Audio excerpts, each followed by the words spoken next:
97.3, Pittsburgh's #1 for hip hop and R&B. Pretty Kitty on your radio. What's good in your hood, Pittsburgh? I'm in the studio with a good friend of mine. I love seeing this guy when he's walking around the city. Always clean, always sharp, dressed to the nines, as my grandmother would say. You might know Chase Patterson. You might know him. You might see him out in these streets. You know who I'm talking about. What up, family? How are you? I'm great, man. Thanks for having me. Oh, man, it's always, the invitation's always open anytime. I appreciate it. Next time, bring some food. I've thought about that. I mean, get some Kool-Aid or something. I had some food around the corner from here, Cucina Vitale. Yes. My goodness. Yes. So okay, and then bring me any. I apologize. It's cool. I got here early. Okay, that's fine. Next time I'll do better. That's okay. That's all right. You're always busy, and I love that about you. I've never seen you ever bored. You're always just on the move. And I am learning that this is the 9th annual State of the Black Learning Conference. Yes. And you've put this together 9 years ago? 9 years ago. Okay. Yeah. What is it? Tell me all about it, because I'm today years old. So the State of Black Learning is an annual conference that I am fortunate to produce with a number of colleagues locally. It started 9 years ago in Austin, Texas, as a matter of fact. I'm at a conference with Dr. Wayne Jones, Brandon Coney, Voss Skumas, and Dennis Henderson.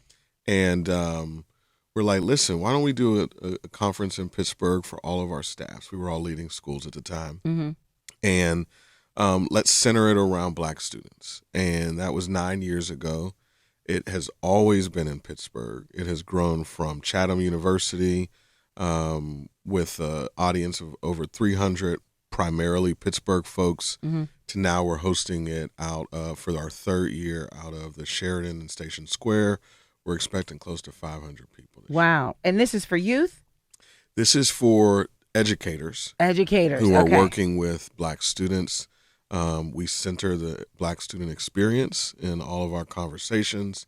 And it's a production. I mean, we have had, and this year we have Cornell West, Dr. Gloria Latson Billings. Wow. We've had Bettina Love, Chris Emden, Roland Martin, 8 Black Hands. The list goes on and on. Wow. It is a top caliber production that I'm really proud of my team. We put it together every year.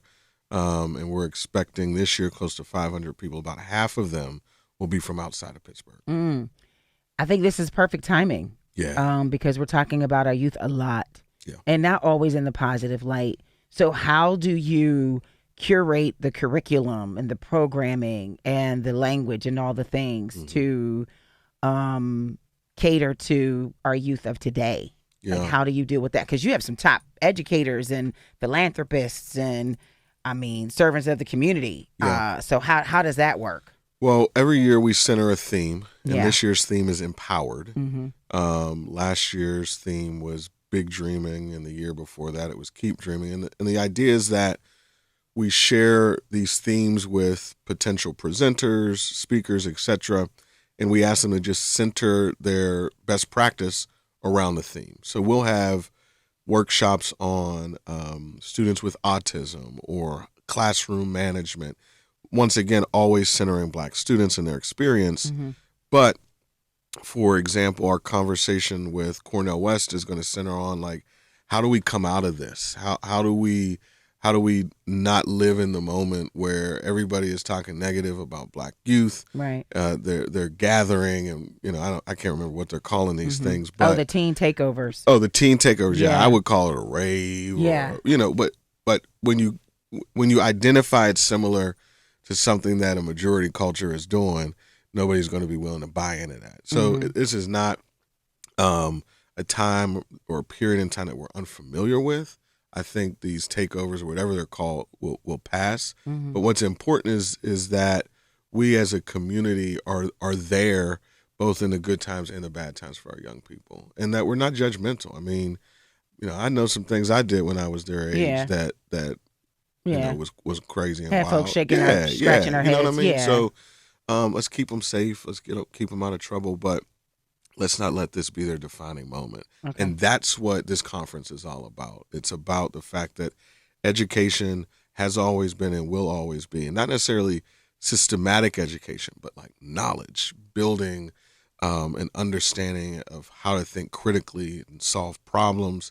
That's what this conference is about. And even a gathering of this magnitude, you can't help but grab some resources. Oh. So what worked in one market may not work in another market, but will be perfect for this market. Or maybe what worked for someone's classroom will work for another person's classroom. So gaining that that resource is also great. One thing I want to say, Chase, is I always feel so my heart is always full for our educators because we put so much on them and we do not compensate them at all. And they still want to do it. Yeah. Because they realize that our children pretty much are our future. Yeah. And somebody has to do it. If mom and dad and auntie and nana and papa, they're not doing it, somebody has to do it. And also, I'm starting to see, and maybe I'm not looking closely or close enough, a lot of our teachers are starting to look more like our kids. Has the industry expanded, do you know, where we're seeing a lot more teachers that look like us, that are black and brown, or are from the inner city? Like, how is it looking now with our educators? Yeah, I think, unfortunately, it depends on where you're at. Nationally, we are still struggling to see an increase in minority teachers coming into the trade. Okay. Also, nationally, we're having a crisis where folks are leaving the industry of teaching because it is, one, so demanding. Yep. Two, the gaps, and I'm talking about the opportunity gaps, are so wide that when a young person who has been economically disadvantaged or comes from a family that's been historically marginalized enters into a school, they have not had the same opportunities as some of their white counterparts. Yep. And as a result of that, teachers are spending so much time and money, sometimes their own money, Yep. trying to figure out how to close these gaps. And so it's become less about teaching and learning and more about gap closing and less about character development and more about discipline. And teachers, unfortunately, in this day and age, are becoming so responsive to problems and don't have the time to proactively design solutions to the issues that they know are coming. And they're spending more time doing that than actually teaching. Yes. Wow. Okay. Yeah. So this is happening August 5th through the 7th. Yeah. Like you said, the Sheridan Station Square. What's the process? What do we need to do to get tickets? Do you have to be an educator? What if you just want to be a supporter and you want to go? Yeah. So, one, when you started this, Kiki, you talked about seeing me out. Yeah. This is a party. It's like I have educators that are colleagues from across the country, and they say all the time, if you go to State of Black Learning, it's like a homecoming for Black education. Okay. Like at an HBCU. So we have you didn't perk some people up. Now yeah, like what? Lindsay Smith will perform at our Black Excellence Gala, where we will be honoring Black educators who are doing a damn thing across the country. We're going to have Chuck and the Gang performing at our dinner and discussion right before Dr. Cornell West comes on to speak in conversation. And then we'll have a conference on Thursday and Friday. Thursday, our opening receptions on the Gateway Clipper with DJ Femi. So we are bringing the vibes from start to finish because we know that, yes, this is about learning for our educators, but it's also about them leaving renewed, refreshed, and revitalized to get the school year started. Nice. And so we want them to come, have fun, learn, take away some best practices, and then go home ready to impact the systems for their kids. So you want to come and participate, you can go to stateofblacklearning.com, and there are 3 ticket options, the dinner and discussion, the Black Excellence, or the conference, or you could buy a package that gets you into all of those. Okay.